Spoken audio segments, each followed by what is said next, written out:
Next.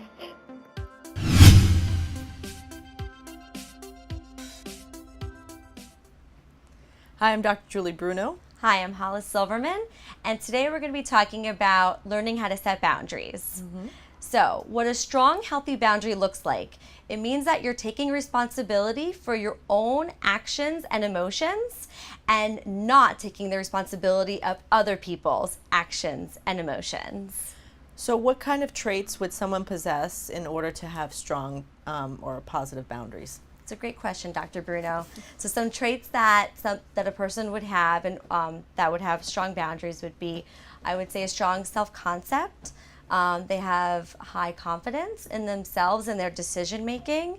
They have high self-esteem and self-worth. And they generally have low levels of codependency on other people for validation and for that, love and affection. I think also, wouldn't they also have good self-efficacy as well? Absolutely. So they know how to advocate for themselves and for, what they need and what they want in a relationship. And that could be in a relationship with family members, with a significant other, with friends, with coworkers. So it doesn't just go with having boundaries in interpersonal relationship with a significant other. It's boundaries in all of your relationships. And where does someone learn? Is this something that's cultivated when you're younger or seen through your parents? How does one learn good boundaries? Usually, I would say, you can learn it through obviously watching your parents as you're growing up throughout your childhood.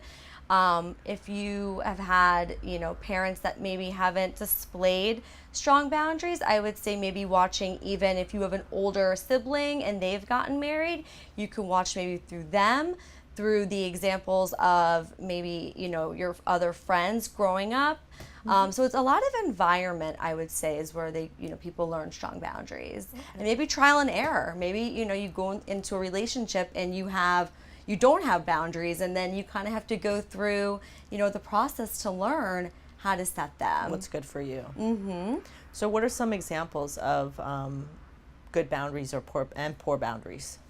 So some examples of good boundaries and not so good of boundaries would be, so signs of unhealthy boundaries are trusting no one, trusting anyone, black and white thinking, going against personal values or rights to please another person, falling apart so someone will take care of you.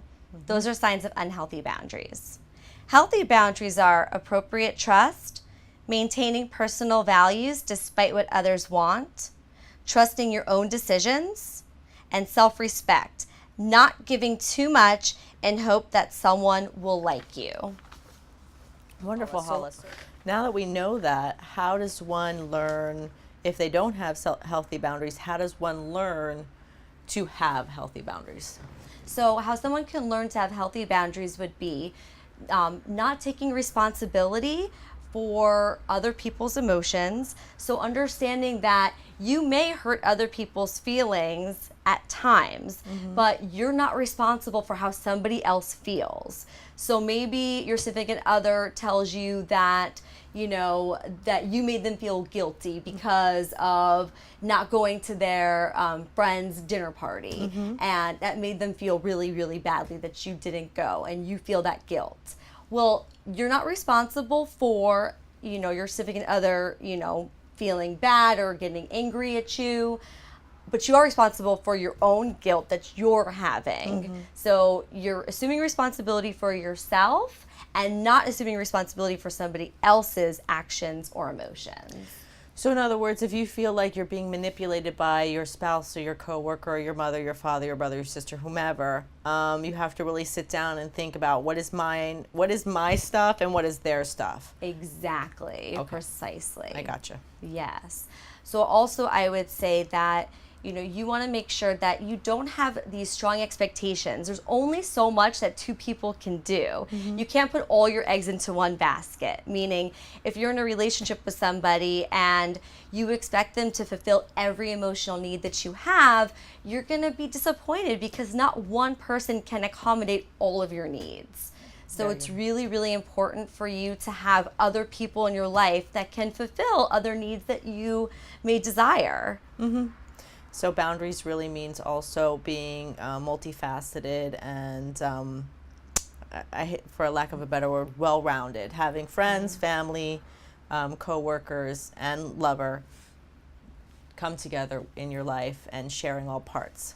Absolutely, 100%. Wow. So those are some ways that you can set really good boundaries, and I would really specify just taking responsibility for your own stuff and really identifying your own fears. Like, what is the fear that's going on inside of you that maybe is being projected out onto the person or persons in your life? And sometimes a lot of times it's unconscious. We don't realize that we do it, but it happens when we get emotional and we're not really thinking about the consequences of our actions when we do certain things that may hurt somebody else's feelings. But ultimately, it's on you, and you're responsible for your own happiness and your own life. Well, thank you, Hollis. Yes. Thank you, Dr. Bruno. See you again. Bye. Bye.